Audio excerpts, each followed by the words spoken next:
네, 시온 찬양대의 아름다운 찬양의 고백처럼 날마다 우리와 함께 하시고 우리를 인도하시고 채우시는 하나님을 신뢰하며 하나님을 소망하며 나아가는 이 예배의 시간 되기를 주님의 이름으로 축복합니다. 아멘. 오늘은 아직도 깨닫지 못하느냐라는 제목으로 말씀을 전합니다. 이 제목은 예수님께서 제자들에게 하신 책망의 말씀입니다. 어떻게 이렇게까지 너희가 깨닫지 못하느냐 답답한 마음으로 제자들의 무지함을 책망하셨습니다. 오늘 본문의 제자들의 무지함을 우리가 살펴볼 때에 이들을 반면교사로 삼는 지혜를 갖춤으로 하나님이 기뻐하시는 참 신앙의 삶을 살아가는 저와 여러분 되기를 주님의 이름으로 축복합니다. 아멘. 자, 우리가 마가복음을 순서대로 살펴보고 있습니다. 마가복음의 내용이 거듭할수록 예수님이 어떠한 분이신가가 분명하게 드러나고 있습니다. 그런데요, 마가복음의 내용이 거듭되어질수록 예수님에 대한 제자들의 무지함도 드러나고 있다라는 거예요. 예수님과 함께하는 시간이 계속되고 있는데 제자들은 여전히 예수님에 대해 무지한 것을 우리는 발견하게 됩니다. 예를 들어서 마가복음 4장을 보면 예수님과 제자들이 갈릴리 호수에서 배를 타고 건너갈 때의 일이었죠. 예수님은 주무시고 계시는데 갑자기 광풍이 불어닥치면서 배가 흔들흔들 거립니다. 배에 물이 닥쳐옵니다. 그러니까 제자들이 너무 겁이 나서 예수님을 급히 깨우죠. 우리가 죽게 되었는데 우리를 돌보지 않습니까? 예수님이 일어나셔서 바람과 파도를 잠잠하게 하신 후에 제자들에게 하신 말씀은 위로의 말씀이 아니라 어찌하여 너에게 믿음이 없느냐라는 책망을 하셨습니다. 그리고 마가복음 4장 41절을 보니까 마가는 이렇게 결론 짓고 있습니다. 우리 같이 한번 읽어볼까요? 시작. 그들이 심히 두려워하여 서로 말하되 그가 누구이기에 바람과 바다도 순종하는가 하였더라. 예수님이 행하신 그 놀라운 일을 보고 두려워하며 서로 말하되 뭐라고 합니까? 그분이 누구시기에 바람과 바다도 그에게 복종을 할까? 이렇게 말을 했다라는 거예요. 지금 마가가 무엇을 전하고 싶은 겁니까? 광풍을 두려워한 이유가 무엇이냐면 그 광풍의 세기 때문이 아니라 이 제자들이 예수님이 누구신지 잘 모르는 무지함 때문에 광풍으로 인해 두려워했다라고 말하고 있습니다. 또 6장을 보면요, 예수님의 오병의 기적을 베푸신 이후에 제자들로 하여금 빨리 배를 타고 갈릴리 호수를 건너가라고 재촉을 하시죠. 그리고 예수님은 산에 올라가서 기도하시는데 제자들이 배를 타고 갈 때 거센 역풍이 불어닥칩니다. 제자들이 아무리 노를 저어도 앞으로 다 가지를 않는 거예요. 밤새 괴로운 노를 젓고 있을 때에 예수님께서 그것을 멀리서 보시고는 제자들에게 가시는데 물 위를 걸어가시죠. 제자들이 물 위를 걸어오시는 예수님을 보자마자 첫 반응이 무엇이었습니까? 야, 예수님 이제 오시는군요가 아니라 유령이다라고 두려워하며 소리치는 장면을 우리는 알고 있습니다. 여기에 대해서 6장 52절을 보니까 마가는 또 이렇게 이야기합니다. 같이 한번 읽어볼까요? 시작. 이는 그들이 그 떡 떼시던 일을 깨닫지 못하고 도리어 그 마음이 둔하여졌음이로라. 왜 이들이 예수님을 알아보지 못했습니까? 그 떡 떼시던 오병이어의 일을 깨닫지 못하여서 그 마음이 둔하여졌기 때문이다 라고 설명을 하고 있습니다. 깨닫지 못하는 거, 이건 마가복음에서 계속되어지는 제자들의 문제점이라는 거예요. 참 이상하지 않습니까? 제자들만큼 예수님 가까이에서 그 권세 있는 말씀을 듣고 또 놀라운 이적을 본 사람이 누가 있겠습니까? 그렇잖아요. 예수님이 귀신 들린 자를 쫓아내시고 12해 동안 혈루증 앓던 여인을 치유하시고 죽은 야이로 딸을 살리시고 떡 5개 물고기 2마리로 성인 남자만 세도 5,000명이 되는 그 많은 사람을 배불리 먹이신 사건을 다 가까이서 봤고 경험했습니다. 예전에 한 성도님이 이런 말씀을 하시더라고요. 목사님, 우스운 상상이지만 예수님이 이 시대에 계셨으면 얼마나 좋을까라는 생각을 간혹 합니다. 예수님을 직접 뵙고 예수님 말씀을 듣고 예수님이 행하시는 그 놀라운 이적을 한 번이라도 본다면 제 마음이 그렇게 흔들리지 않을 텐데요. 그래서 한 번이라도 본다면 내 가족이 당장 예수님께 돌아올 텐데요 라는 그런 말씀을 하시더라고요. 여러분 그런 상상 해본 적 없으십니까?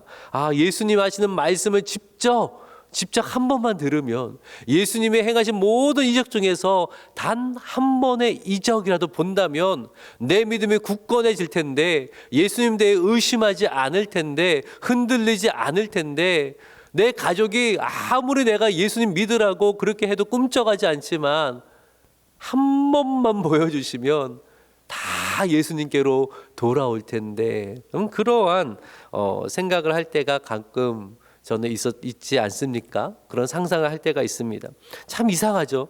제자들은 그렇게 가까이에서 예수님 말씀을 듣고 그 기적을 봤음에도 불구하고 예수님이 대해서 무지했다라는 거예요. 깨닫지를 못했다라는 거예요. 제자들뿐만 아니라 당시 예수님 말씀을 듣고 그 이적을 봤던 많은 사람들이 있었는데 그 사람들의 대다수는 예수님을 믿지 않고 예수님을 따르지 않았더라는 거예요.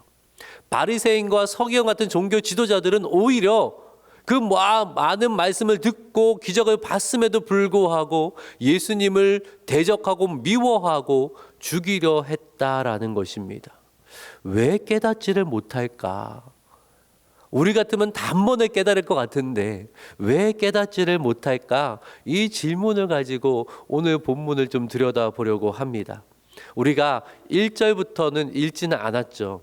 유명한 사건이 기록되어 있습니다. 예수님께서 4,000명을 먹이신 사건. 마가복음 6장의 오병이의 기적, 떡 5개랑 물고기 2마리로 성인 남자만 5,000명이 되는 그 많은 사람 먹이신 사건과 상당히 유사합니다.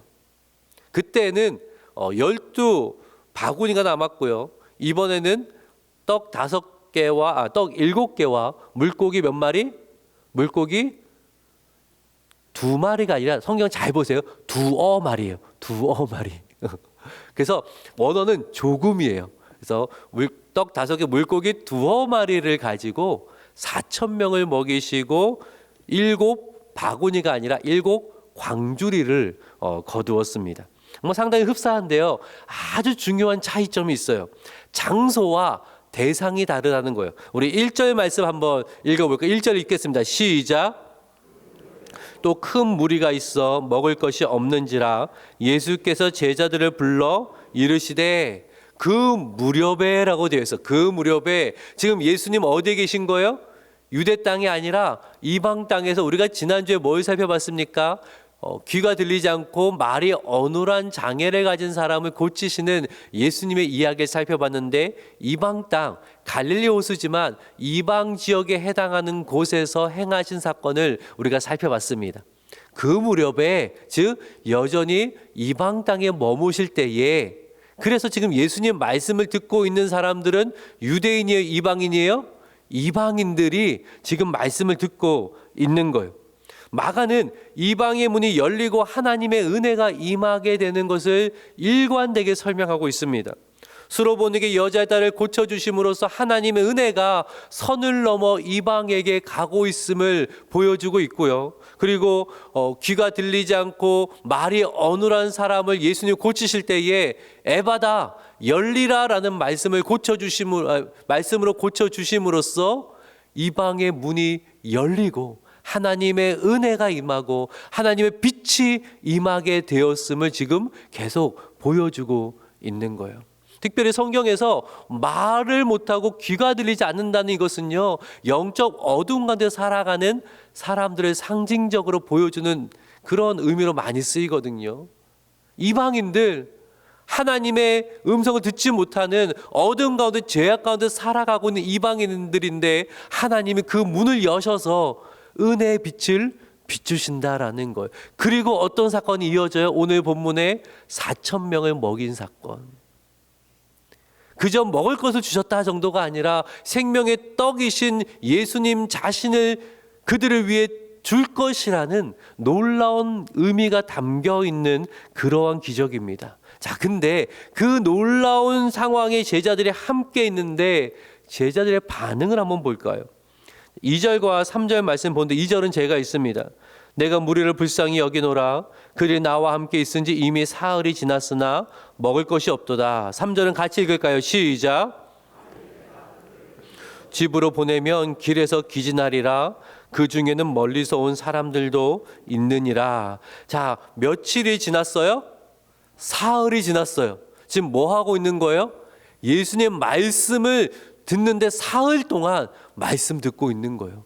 여러분 대단하지 않습니까?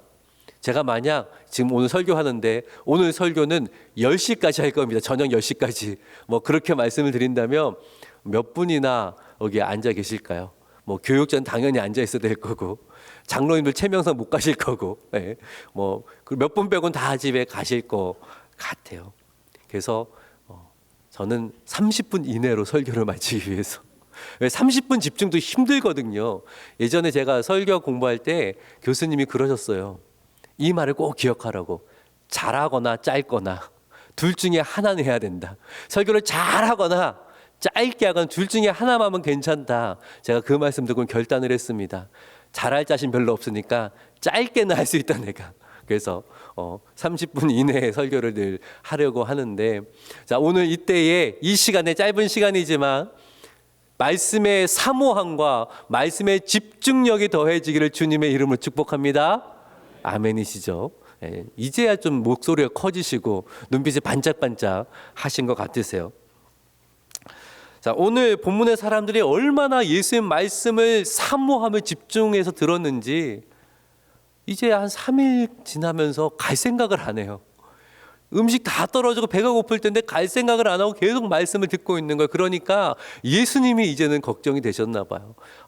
지금 여기가 이 본문의 배경이 광야예요. 마을 근처가 아니라 광야예요. 마을까지 좀 한참 가야 되거든요.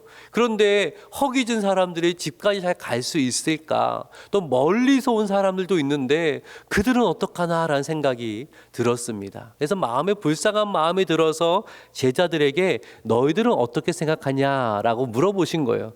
그랬더니 제자들이 4절을 볼까요? 뭐라고 답을 하는가 한번 읽어봅시다. 시작. 이 광야 어디서 떡을 얻어 이 사람들로 배부르게 할 수 있으리까? 대답이 긍정인가 부정입니까? 부정적이죠. 매우 부정적이에요. 예수님 주변을 둘러보십시오. 여기 광야입니다. 광야. 어디서 떡을 구해서 이들을 먹일 수가 있습니까? 여러분 오병이의 기적 불과 한 6개월 전에 있었던 거예요. 제자들에게 지금.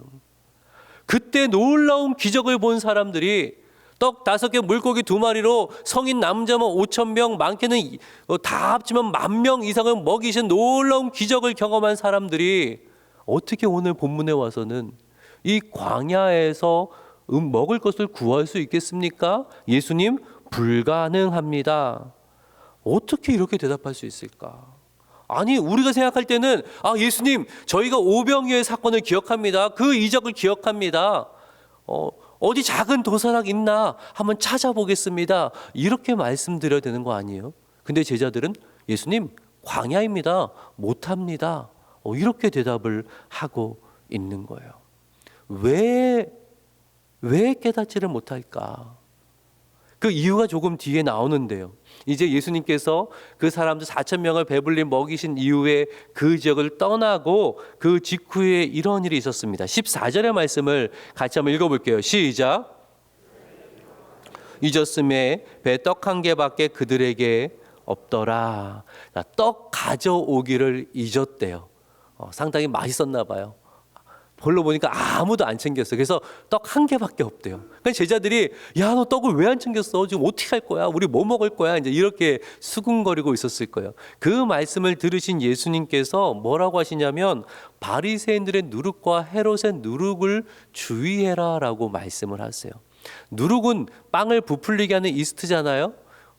영향력을 상징하는 단어인데 성경에서는 부정적으로 많이 쓰입니다. 즉 바리새의 누룩과 헤롯의 누룩을 주의라는 것은 바리새의 형식주의와 헤롯의 물질주의, 그것을 따르지 말아라라는 이제 가르침을 주시는데, 그 말씀을 들은 제자들의 반응을 보세요. 16절에 이렇게 제자들은 또 이야기합니다. 같이 한번 읽어볼까요? 시작. 제자들이 서로 수군거리기를 이는 우리에게 떡이 없음이로다 하거늘. 예수님은 누룩 얘기하시니까 제자들은 뭐 생각해? 또 떡 생각하고 있어요. 빵이죠. 우리에겐 빵이 없다. 어떡하냐? 이 생각만 가득한 거예요. 예수님 너무 답답하셔서 17절에 이렇게 책망하듯 말씀하시는데, 같이 읽어볼게요. 시작. 예수께서 아시고 이르시되 너희가 어찌 떡이 없으므로 수군거리느냐? 아직도 알지 못하며 깨닫지 못하느냐? 너희 마음이 둔하냐? 왜 이렇게 깨달음이 없느냐? 말씀에 대한 깨달음이 없느냐? 예수님이 행하신 그 일에 대한 깨달음이 없느냐? 좀 이렇게 책망하시는 거예요. 왜 깨달음이 없어요? 제자들의 마음에는 온통 떡으로 가득해 있다라는 거예요. 제가 설교 초대 이렇게 질문을 드렸습니다. 예수님을 가까이서 본 제자들, 예수님의 권세의 말씀을 듣고 예수님의 놀라운 이적을 다 목격한 제자들이 왜 깨닫지 못할까? 그 질문의 해답이 여기에 있어요. 왜 그래요? 떡을 주시는 예수님께 관심이 있는 것이 아니라 주신 떡에 관심이 있는 거예요. 떡을 주신 예수님께 관심이 있는 것이 아니라, 그래서 예수님을 더 말씀을 알려고 하고 행하신 이적을 통하여서 예수님의 뜻을 헤아리려 하고, 그런 마음으로 예수님을 바라보기보다는 그저 예수님의 행하신 주신 떡, 이적 자체에만 관심이 있는 거예요. 보세요. 제자들은 예수님께서 바람과 파도를 잠잠하게 하신 것을 봤어요. 근데 그것만, 이적 자체만 보니까 뭐는 생각 못해요? 물 위로 걸어오실 거라는 생각을 못하는 거예요. 예수님께서 유대 땅에서 그 들에서 물고기 2마리와 떡 5개로 그 많은 사람을 배불리 먹이신 사건의 이적을 봤어요. 그런데 이적만 생각하니까 뭐는 생각 못해요? 이방 땅에서, 광야에서는 안 될 거다. 조금만 상황이 달라지고 조금만 조건이 달라지면 이거 안 될 거다라고 생각을 했다라는 거예요. 기적 자체만 바라보니까 그 기적을 통해서 예수님이 주시고자 하는 말씀의 뜻을 깨닫지 못하고 예수님을 더 깊이 알아가지 못하고 그저 이번에는 될까? 이번에는 안 되는 거 아니야? 여기에만 온통 집중하고 있었다라는 것입니다. 이러한 제자의 어리석음이 오늘 우리의 삶에도 있지 않아요? 말씀을 통하여서 하나님을 깊이 봐야 되는데 자꾸 우리는 행하신 일만 보려고 할 때가 있어요. 하나님의 행하신 일과 오늘 내 삶을 비교만 할 때가 있다라는 거예요. 아니, 예수님 병든 자를 고쳐주시는데 왜 내 병은 안 고쳐주십니까? 하나님 홍해를 갈라주셨는데 왜 내 문제는 해결해 주지 않습니까? 모세는 120세까지 강건하게 살았다는데 왜 나는 80도 안 됐는데 이렇게 온몸이 쑤시고 아픕니까? 솔로몬에게 놀라운 지혜를 주셨다는데 왜 내 자녀에게는 안 주셔서 지금 성적이 이 모양 이 꼴입니까? 성경에 행하신 하나님이 행하신 일만 보고 그게 왜 내 삶 가운데 일어나지 않는지 자꾸 그것만 생각을 하는 거예요. 성경에 그 행하신 일을 통해 하나님이 어떤 분이신가, 하나님의 어떤 분인지 알고 하나님을 바라보는 것이 아니라 이것이 왜 일어나지 않는가, 이것은 어떻게 일어날 수 있는가, 여기에만 관심이 있는 거예요. 지금까지 하나님 나와 함께 하셨어. 그리고 많은 일들을 이루어 주셨음에 불구하고 생각해 보세요. 어려움이 생기면, 또 다른 어려움이 생기면 금방 좌절해 버려요. 좀 상황만 바뀌면 야, 이거는 안 되겠다라고 금방 낙심해 버려요. 마음이 흔들려요. 왜? 하나님을 알지 못하고 하나님의 행하신 일만 바라보기 때문이라는 거예요. 사랑하는 여러분, 신앙이 뭡니까? 신앙은 말씀을 많이 알고 율법을 잘 지키는 것이 신앙의 본질이 아닙니다. 기도를 열심히 해서 기적을 경험하는 거, 기도를 열심히 해서 하나님 문제를 해결해 주시는 거, 그거 신앙의 본질 아닙니다. 신앙의 본질은요, 하나님을 알고 하나님을 사랑하여서 그 복을 누리는 거예요. 요한복음 17장 3절의 말씀을 같이 한번 읽어봅시다. 시작. 참 하나님과 그가 보내신 자 예수 그리스도를 아는 것이니이다. 영생이 뭐예요? 영생하면 오래 사는 거요. 아니요, 성경은 그렇게 말씀하고 있지 않아요.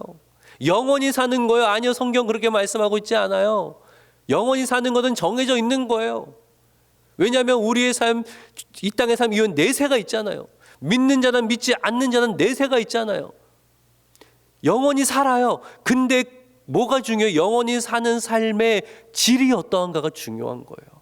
영생이 무엇이냐면 하나님을 알므로, 하나님을 알면서 하나님을 사랑하고 그 가운데 은혜와 복을 누리는 것을 영생이라고 합니다. 그래서 영생은 우리의 삶에 시작된 거예요. 그리고 우리가 천국 가서는 그것이 완성될 거예요. 왜요? 하나님을 눈으로 뵙기 때문에 완성될 거예요.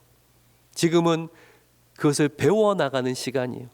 근데 여기에는 관심이 없으면, 영생은 하나님을 알고 하나님을 사랑함으로 이 땅을 살아내는 것인데, 여기에 관심이 없으면 늘 그저 예수 믿고 천국 가는 것, 그리고 하나님이 이 땅에서는 복을 주시고 내 문제를 해결해 주신 거에만 초점이 맞춰질 수 있게 된다라는 거예요. 신앙은요, 하나님을 알고 그래서 하나님을 더 사랑하게 되는 거예요. 그게 신앙의 본질이에요. 여러분, 복음서에 나오는 그 예수님의 행하신 모든 기적들 여러분 다 믿으십니까? 어떤 분들은 솔직히 조금 안 믿기는 분도 있는데, 나 못 믿겠어요 하면 옆에서 이렇게 딱 째려보면서 그럴까봐 말씀 못 하실 분도 계실 것 같아요. 저는 예수님이 행하신 모든 일 다 사실이라고 믿습니다. 증거를 대라면 증거 못 됩니다. 왜요? 역사적 증거가 없어요. 역사적 문화는 아무리 찾아봐도 예수님이 그런 기적을 행하셨다는 건 복음서 외에는 없어요. 복음서 외에는. 성경 외에는 그런 게 없어요. 오히려 예수님은 마술쟁이였다. 그리고 동전을 탄생하신 것이 아니라 사생아로 태어난 거다. 뭐 그런 이야기가 더 많아요. 그것이 과학적, 역사적 관점에 더 타당하다라는 거예요. 하지만 저는 복음서의 모든 말씀이 진리인 것을, 사실인 것을 믿는 사람입니다. 왜냐하면 증거를 받기 때문이 아니라 하나님을 사랑하기 때문이에요. 하나님을 사랑하니까 하나님의 말씀이 다 믿어지는 거예요. 그게 사실이겠구나라고 믿어지는 거예요. 여러분 잘 생각해 보세요. 우리가 누군가의 말을 믿을 때는요, 그가 다 증거를 다 보여줬기 때문에 믿는 거 아니에요. 그를 사랑하면, 그를 신뢰하면 그 사람의 말을 따르게 돼요. 나는 그러진 않았던 것 같은데 라는 생각이 들어도 내가 정말 사랑하고 신뢰한 사람이 이야기하면 왠지 맞을 것 같아. 왠지 그러면 그렇게 해봐야 될 것 같은 거예요. 그것이 사랑의 인격적인 관계라는 거예요. 하나님을 사랑하고 신뢰하면 내 상황이 바뀌어도, 내가 다 이해가 되지 않아도 그래도 하나님께 대한 소망이 생기는 거예요.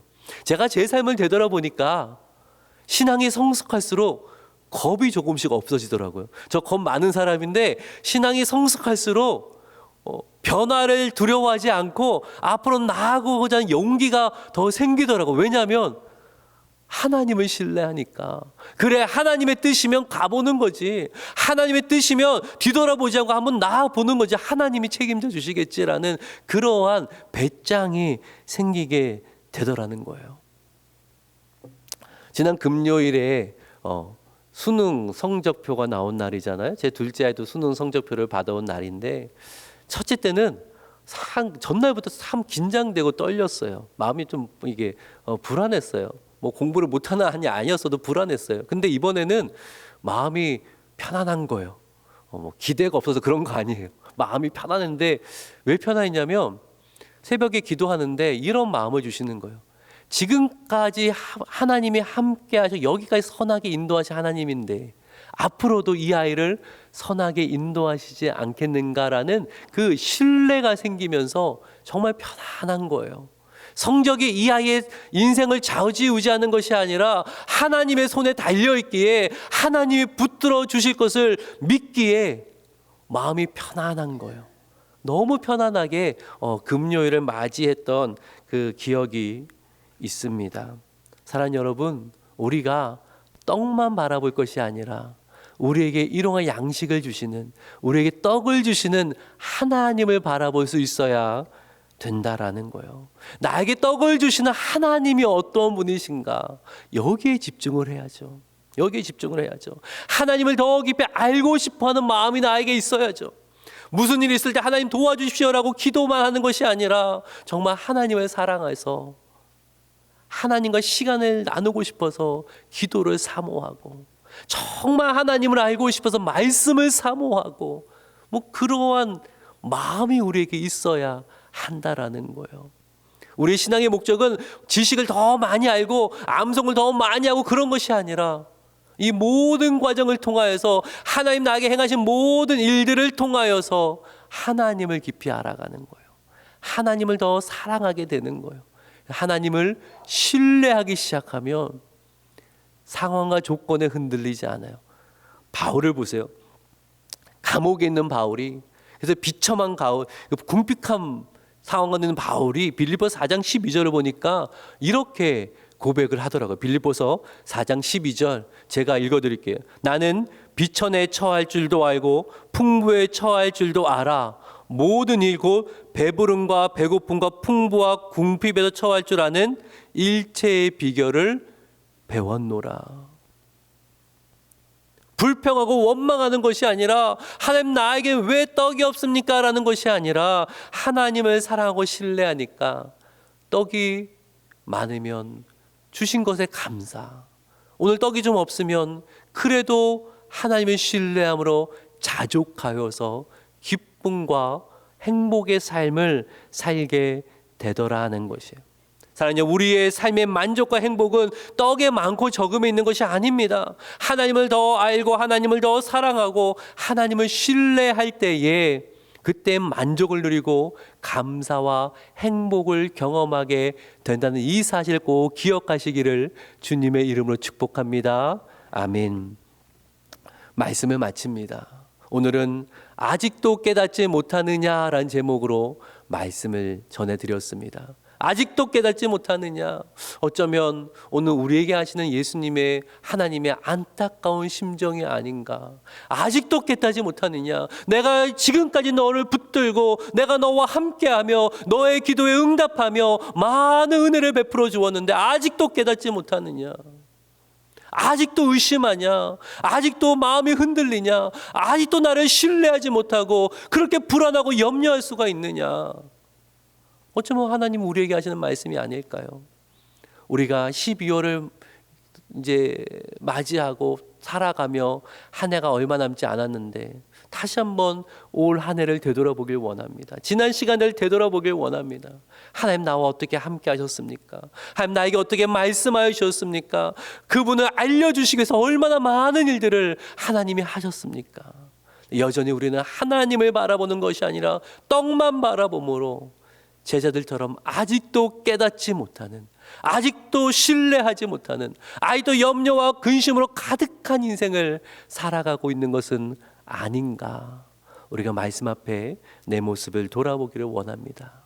부디 우리가 오늘 말씀을 꼭 기억함으로 매일매일 하나님을 더 알아가고 하나님을 더 가까이 하며 하나님을 더 사랑하고 하나님을 신뢰함으로 믿음의 삶, 소망의 삶, 감사의 삶을 살아가게 되기를 주님의 이름으로 축복합니다. 아멘. 기도합니다.